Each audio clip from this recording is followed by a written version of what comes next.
The human body is a marvel of biological engineering, equipped with sophisticated defenses against invaders.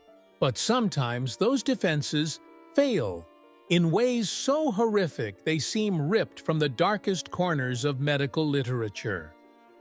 In the sweltering summer of 2021, as India battled a devastating COVID-19 surge, a 45-year-old diabetic man from Mumbai became the unwilling host to one of nature's most ruthless invaders, a flesh-eating fungus that would turn his recovery from coronavirus into a 14-month battle against an organism that was literally eating him alive from the inside out. What began as mild facial discomfort 3 weeks after his COVID discharge rapidly escalated into a medical horror story that would challenge an entire team of surgeons, infectious disease specialists, and neurologists. The first signs were subtle: a strange numbness in his right cheek, a persistent stuffy nose that no decongestant could relieve, and an odd discoloration around his nostrils that his family attributed to prolonged mask use. But within days, these benign symptoms gave way to something far more sinister. The skin on his face began to darken in irregular patches, taking on a bruised, necrotic appearance that spread with terrifying speed. His right eye started protruding abnormally, pushed forward by some unseen force growing behind his sinus cavity. Most disturbing of all was the smell, a sickeningly sweet, cloying odor of decay that followed him everywhere, the unmistakable scent of his own flesh rotting while he was still alive. When he was finally admitted to Mumbai's Kasturba Hospital, the fungal invasion had already progressed beyond anything the medical team had seen before. Advanced imaging revealed the mucorfungus had completely colonized his nasal passages and sinuses, its root-like hyphae extending into the bones of his face and creeping toward his brain.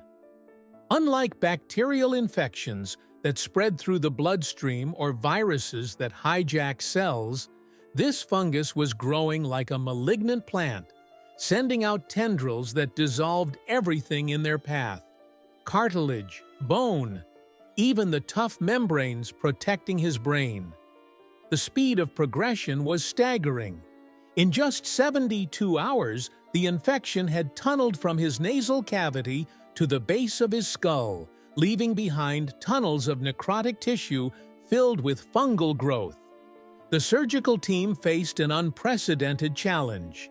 Standard antifungal medications were proving useless, as the fungus had already developed resistance, and the extent of the invasion meant that radical disfiguring surgery was the only option for survival.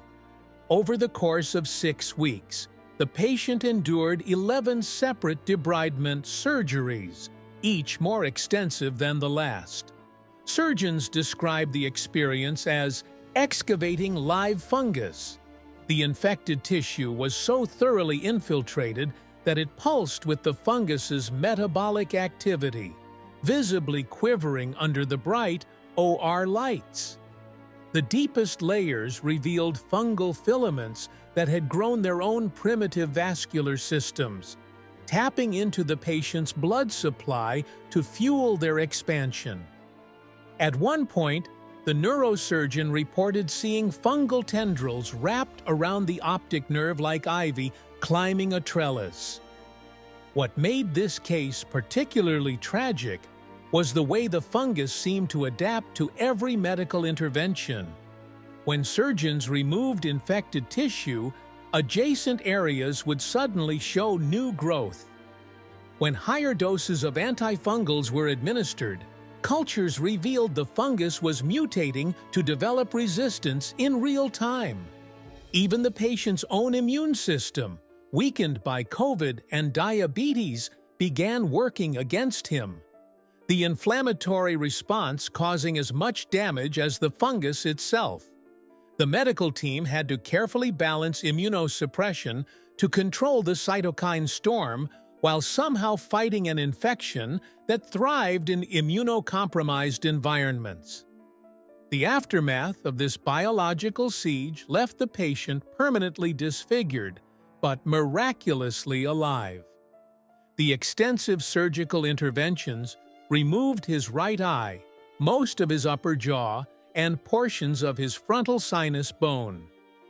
Reconstructive surgeons had to get creative, using titanium mesh and muscle flaps from his thigh to rebuild basic facial structures.